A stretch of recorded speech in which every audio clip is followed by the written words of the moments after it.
Welcome to iDream media. So జనరల్గా మూత్రంలో మంట, ఇన్ఫెక్షన్ చాలా మందిని ఇబ్బంది పెడుతూ ఉంటుంది. అయితే యూరిన్ ఇన్ఫెక్షన్, యూరిన్లో మంట వస్తుంటే ఎటువంటి హోమ్ రెమెడీస్ ఉన్నాయి తగ్గించడానికి? వెజిటబుల్ జ్యూసెస్ ఎలాంటివి తీసుకోవాల్సి ఉంటుంది? సో దీని గురించిన పూర్తి వివరాలు తెలుసుకుందాం. మనతో పాటు ఉన్నారు ప్రముఖ vegetable therapist and sun spiritual society founder Vikramaditya Guruji గారు. గురూజీ నమస్తే అండి. సూర్యోస్మితల్లి. గురుగారు, జనరల్గానే విమెన్లో ఎక్కువగా మూత్రంలో మంట, యూరిన్ ఇన్ఫెక్షన్ చూస్తూ ఉంటాము. అయితే ఎందుకు ఈ ప్రాబ్లం అనేది వాళ్ళలో ఎక్కువగా వస్తుంది? విమెన్ అని కాదమ్మా, ఇది చాలామందిలో మగవాళ్ళలో కూడా ఉంటుంది. నేను చిన్నప్పుడు అంటే గుర్తొచ్చింది, బాగా సఫర్ అయ్యేవాడిని.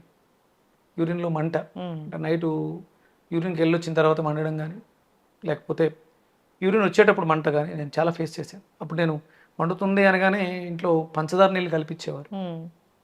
దాని గురించి పెద్దగా అవగాహన లేదు నాకు. చాలా చాలా సంవత్సరాలు సఫర్ అయ్యాను. నాకు తెలిసి 20 years 27 వచ్చేంత వరకు నేను ఆ ప్రాబ్లం ఫేస్ చేసినట్టు నాకు బాగా గుర్తు.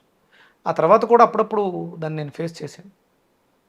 ఇక్కడ సన్ స్పిరిచువల్ సొసైటీతో పాటు Leo diet, living energetic organ diet, extraordinary diet, Vedic diet, ancient Vedic మనకి చెప్పినటువంటి అత్యద్భుతమైనటువంటి డైట్.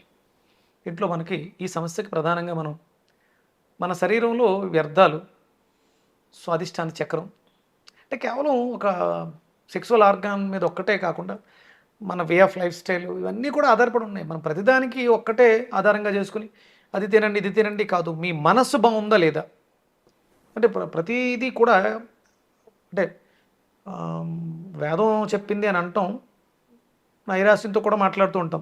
ప్రారబ్ధ కర్మ వ్యాధి రూపేణ పీడిస్తుంది. ఇంతకు ముందు జన్మలో చేసినటువంటి పాపాలు ఈ జన్మలో ఈ రకమైనటువంటి రోగాలుగా మనల్ని బాధిస్తూ ఉంటాయి. మరి అంత చిన్న వయసులో నేను ఏం పాపాలు చేశాను అంటే అంత చిన్న వయసులో ఏం పాపం చేయలే. తల్లిదండ్రులు చేసినటువంటి పాపాలకి బిడ్డలు పలవుతుంటారు. అమ్మ మంచిగా మసాలాలు అవి బాగా వేసి వండిందమ్మా, తినకూడని పదార్థాలు వండింది, పిల్లలు తిన్నారు, సఫర్ అవుతారా? అవును, క్యాన్సర్లు వస్తున్నాయిగా. తల్లిదండ్రులు చేసిన పాపాలు పిల్లలు అనుభవించడం అంటే ఇదే.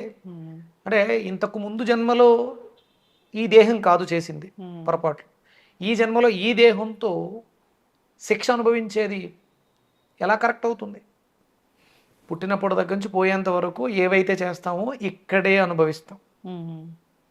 ఇవి మనకు వచ్చేటువంటి. అందుకని మనం ఏం తింటున్నాము అనేది చూసుకోవాలి కంపల్సరీ. మన శరీర తత్వం ఏంటి, మన శరీరం అంటే నేను రకరకాలు చాలా చెప్పేస్తుంటాం, ఇదేనండి ఆ డైట్ చేయండి. డైట్ ఇండివిజువల్గా మారిపోతుంటుంది. ఎవరికైనా సరే, మెడిసిన్ అయినా సరే శరీరాన్ని బట్టి మారిపోతుంది. మన శరీరం వాతం, పిత్తం, కఫం దీని మీద ఆధారపడి ఉంటుంది. ఈ మూడే నక్షత్రాన్ని బట్టి మారిపోతాయి. అందరూ ఒకేలా ఉండవు. వాతం, పిత్తం, కఫాలు. ఇప్పుడు నాది అశ్విని నక్షత్రం, మేషరాశి. నా వాతం, పిత్తం, కఫం వేరేగా ఉంటాయి. అలాగే భరణి నక్షత్రానికి వేరేగా ఉంటాయి. అశ్వని, భరణి, కృత్తిక 3 నక్షత్రాలు కలిపి మేషరాశిలో ఉంటాయి. ఈ మూడు నక్షత్రాలకి 9 పాదాలు ఉంటాయి. ఆ పాదాల ప్రకారం నా శరీరంలో ఆ సమయాల ప్రకారం వాతం, పిత్తం, కఫం అనేది మారుతూ ఉంటుంది. అలా ఒకేలా స్టాగ్నెట్గా అశ్విని కాబట్టి ఇంత పర్సంటేజు కఫం ఉండాలి, ఇంత పిత్తం అలా ఉండవు. అలా కానప్పుడు ఔషధం ఒకే ఔషధం 100% అశ్విని వాళ్ళకి, భరణి వాళ్ళకి, కృత్తిక వాళ్ళకి, మేషరాశి అందరికీ ఒకటే సరిపోతుందా? సరిపోదు. అందుకనే నువ్వు యుక్తాయుక్త విచక్షణతో నువ్వు ఆహారాన్ని స్వీకరించాలి. పుట్టిన బిడ్డ ఎదిగేంత వరకు అంటే తనకి అన్నపానీయాదులు ఇవ్వటం మొదలుపెట్టేంత వరకు తల్లి బాధ్యత. తల్లి చూసుకుని కాలిక్యులేటెడ్గా తినాలి. ఇప్పుడు అలవాటు అంతా పోయింది. మీరు అడిగిన యూరిన్ మంటకి ప్రధానమైనటువంటి కారణం ఏంటి అంటే క్షార పదార్థాలు మన శరీరంలో సరిగా లేకపోవడం, ఆమ్ల పదార్థాలని అధికంగా స్వీకరించడం వల్ల మనకి ఈ సమస్య యూరిన్లో మంట. కొంతమందికి దీనివల్ల ప్రాస్ట్రేట్ ఎన్లార్జ్మెంట్ అవుతుంది. ఇంకా అది మరి ఈ నరకం. నేను అది చూసా రీసెంట్గా వేరే వాళ్ళతో. చిన్న వయసులో లేకపోతే ఆడవాళ్ళలో రావడానికి యూట్రస్ అంటే మీరు బయటకు వెళ్ళినప్పుడు యూరిన్ ఎక్కువసేపు బంధించి ఉంచడం, యూరిన్లో మంట ఫ్రీక్వెంట్గా ఎక్కువ సార్లు వెళ్ళాల్సి. ఇప్పుడు నేను చూస్తున్నాను, మా ఇంట్లో చిన్న ట్రీట్మెంట్లో ఉన్నాను, మా అత్తయ్య గారిని తీసుకొచ్చి ఆవిడ పాపం నేను రాస్తున్నాను రోజుకి ఎన్నిసార్లు ఆవిడ యూరిన్కి వెళ్తున్నారు, ఎంత సఫిషియెంట్, ఎంత ఫ్రీక్వెంట్గా ఉంది, క్లారిటీగా ఉంది. నిన్న ఒక ప్రయోగం చేసి పనసకాయ పెట్టాం. పనసకాయ పెట్టిన తర్వాత ఒక 1 అవర్కి ఆవిడని అబ్జర్వ్ చేయడం మొదలుపెట్టాను. ఆవిడకి ఫ్రీక్వెంట్ యూరినేషన్ తగ్గింది. పూర్తిగా పండినటువంటి పనస పండు నేను చదివాను దాని గురించి, ఒక చిన్న వీడియో కూడా తయారు చేశాను. పూర్తిగా ఎంత పండింది అంటే లోపల పనస గింజ ఉంటుంది కదా, అది మొలకెత్తింది. దాన్ని ఆ చెట్టు దగ్గరికి వెళ్ళి టచ్ చేస్తే కట్ చేయక్కర్ లేకుండా ఊడి చేతిలోకి వచ్చింది. అంటే బాగా ముగ్గిపోయింది. దాన్ని కట్ చేసేటప్పుడు పనసకాయని మీరు ఇప్పుడు నాకు కట్ చేసేటప్పుడు చూసారా, నైఫ్కి ఆయిల్ రాస్తారు, ఐడియా ఉందా? ఎందుకు? అది పాలు వస్తుంది, ఆ పాలు జిగురుగా ఉంటే కత్తికి అంటుకుంటుంది, చేతులకు అంటుకుని ఇబ్బంది అవుతుందని. అసలు కట్ చేసినప్పుడు ఒక్క చుక్క పాలు రాలేదు, కత్తికి ఎలాంటి జిగురు గమ్ము అంటుకోలేదు, నా చేతులకు కూడా అంటుకోలేదు. 100% గోల్డెన్ కలర్ పనస తొనల్ని బయటకు తీయగలిగాను. అది 3 పెట్టాను ఆవిడకి. న్యాచురల్ హై ఎక్స్ట్రాడినరీ తీపి రుచి. తీపి రుచి, స్వీట్ కాదు, అద్భుతమైనటువంటి ఆ వాసనే తీయగా ఉంటుంది. అంటే దాంట్లో తీపి ఎంత ఉందంటే ఆ రుచి సువాసనలను వెదజల్లే అంత తీయగా ఉంది. అది తిన్న తర్వాత నైట్ అంతా కూడా ఆవిడ చాలా హ్యాపీగా ఉంది. నాకు గ్రంథంలో రాసుంది, ప్రకృతి సహజ సిద్ధంగా లభించేటువంటి తీపి రుచి ఈ ఇబ్బంది. నేను చెప్పాను మీకు, చిన్నప్పుడు నేను యూరిన్లో మంట అంటే నాకు పంచదార నీళ్ళు కాదు, అక్కడ నాకు మంటను తగ్గించింది పంచదార కాదు, పంచదారలో ఉన్నటువంటి తీపి రుచి. ఈ పంచదార వాడడం వల్ల సైడ్ ఎఫెక్ట్ ఏంటంటే ఎసిడిక్ నేచర్, దానివల్ల వచ్చే ప్రాబ్లం వస్తుంది. కానీ ఫస్ట్ ఆ తీపి నాలికకి తగిలిన వెంటనే, తీపి రుచి తగిలిన వెంటనే నా బాడీలో ఆర్గాన్స్ యాక్టివ్ అవడం మొదలుపెట్టి, నేను మా గురువుగారితో డిస్కస్ చేశాను ఈ ప్రోస్టేట్ ఎన్లార్జ్మెంట్ విషయంలో. యూరిన్, అది కూడా యూరిన్లో మంట, యూరిన్ ఇబ్బంది. ఆయన అన్నది ఆ సమయంలో సపోటా ఉంది సీజన్లో, తీపి రుచి, అది కూడా జిగురు ఉంటుంది, అద్భుతంగా పనిచేస్తుంది. ఎక్స్ట్రాడినరీగా ఒక అంటే ఆ పేషెంట్ యొక్క కండిషన్ బట్టి ఇంచుమించు ఒక 10-15 సపోటాలు పెట్టేయన్నారు.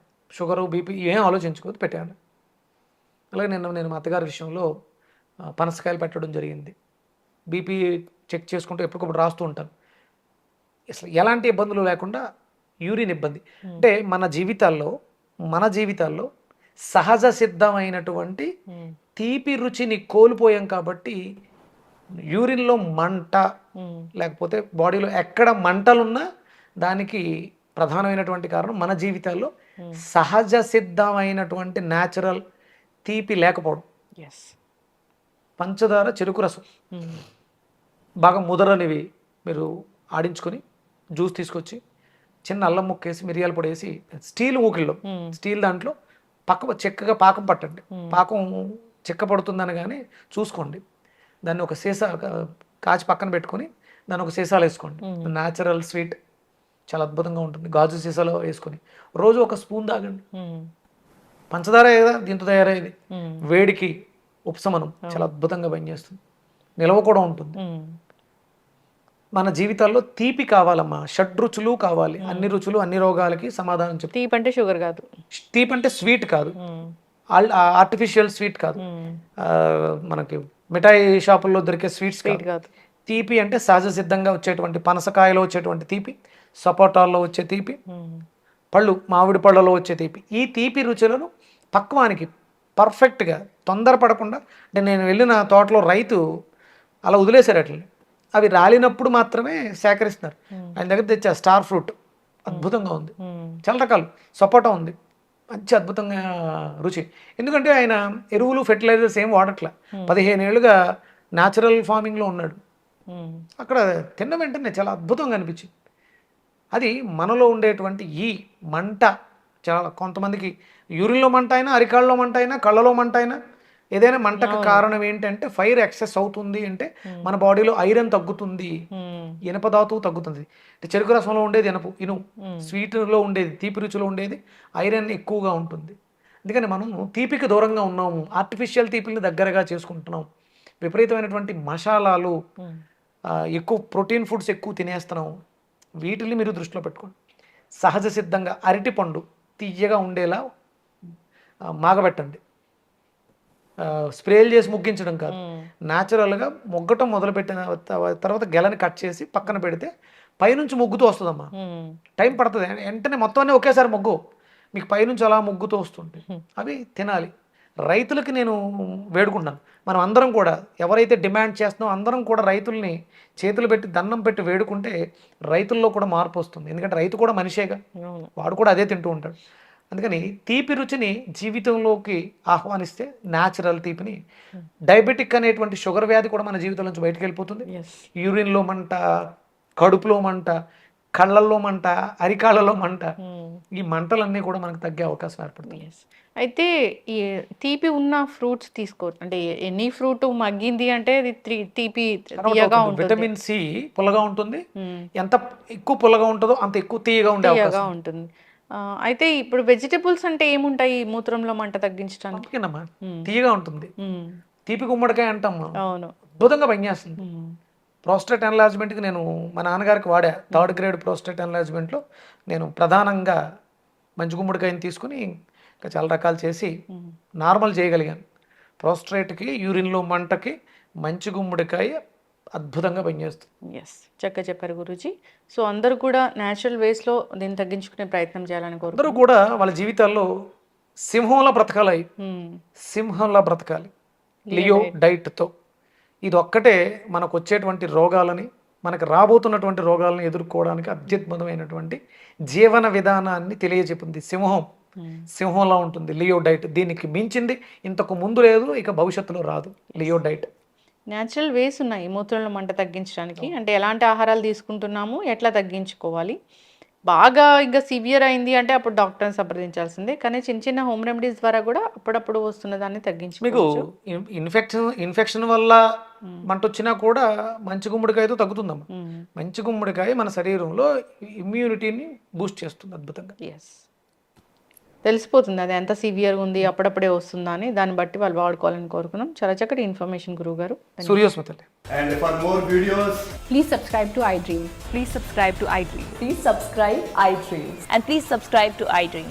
For more videos, subscribe to iDream. please like, share, and subscribe to the channel. Congratulations, iDream. Subscribe to iDream. Subscribe to iDream. So subscribe to iDream Media. iDream team అందరికి huge congratulations. Please subscribe iDream Media. Please subscribe to iDream. Subscribe iDream. Please subscribe to iDream. iDream అంటే నా కళల ఛానల్ను subscribe చేసుకున్న నోరు తిరుగుతలేదు, మీరైతే గంట గుర్తు కొట్టండి. For more such videos, please subscribe to iDream. Subscribe to iDream. Please subscribe to iDream. Please subscribe iDream Media. Please do subscribe to iDream. Please subscribe to iDream Media. For best entertainment and information, please subscribe iDream. And don't forget to subscribe to iDream.